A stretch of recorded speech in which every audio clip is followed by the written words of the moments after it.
Hey friends, it's your favorite hippie, SVH, coming at you with today's bowl of Saki by Hazrat Nayat Khan for the 28th of April. Every passion, every emotion has its effect upon the mind, and every change of mind, however slight, has its effect upon man's body.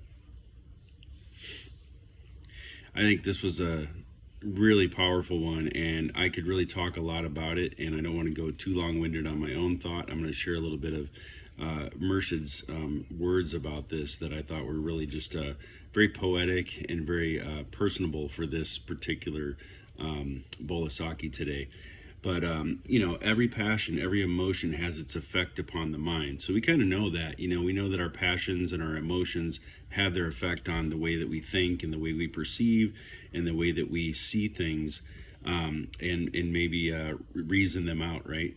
And every change of mind, however slight, has its effect upon man's body.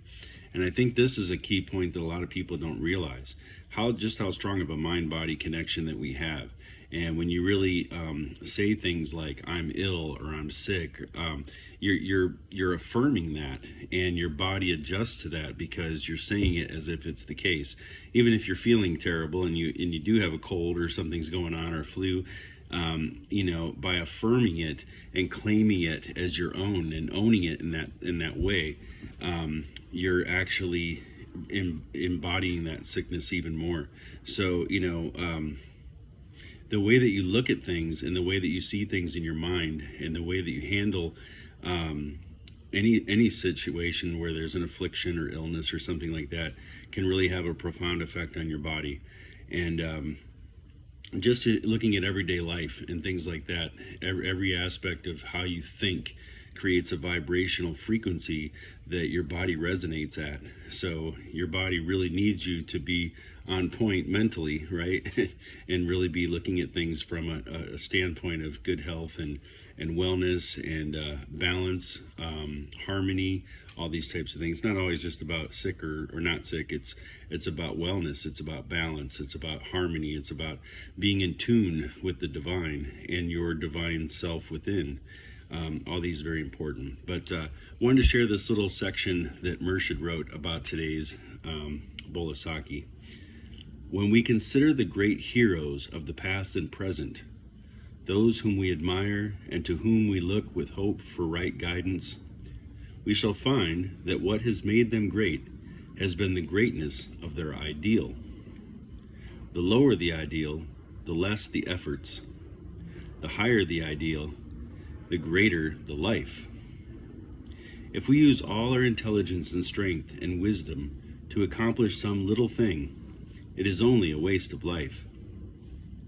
To consider what great things one can accomplish, to seek to do those things which will be most useful and valuable to others, that is the ideal life. Come to the mystic, then, and sit with him when you are tired of all these other remedies that you have employed in vain. Come and take a glass of wine with him. The mystic wine is the inner absorption, which removes all the worries and anxieties and troubles and cares of the physical and mental plane. All these are now done away with forever. It is the mystic who is at rest. It is he who experiences that happiness which others do not experience. It is he who teaches the way to attain that peace and happiness which are the original heritage of man's soul. Come to the mystic. Sit, have the wine, and reach that higher understanding and that deeper resonance within yourself. And let that be what comes to mind. Let that be what really embodies the essence of who you are, instead of letting the mind wander into areas that you don't want your body to follow, right? So just a couple of thoughts for today's bowl of sake. I really love that part about the wine was the inner absorption, the wine of the mystic. We talk a lot about the wine of the mystic in this particular path.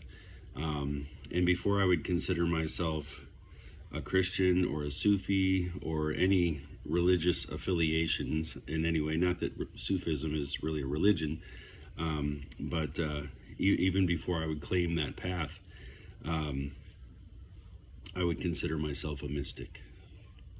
And if you look up the definition of mysticism, it's one who has close communion or personal communion with God. It's all about your own relationship with God.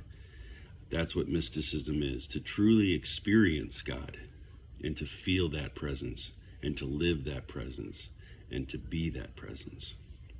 That's the mystic. So that's what I strive to be, my friends, the best that I can. We all fall short in our own ways, but I try my best. So thank you again for hanging out for another bowl of Saki, and I'll be back again soon with another one. And I hope you all enjoy your evening, and I'll see you again soon.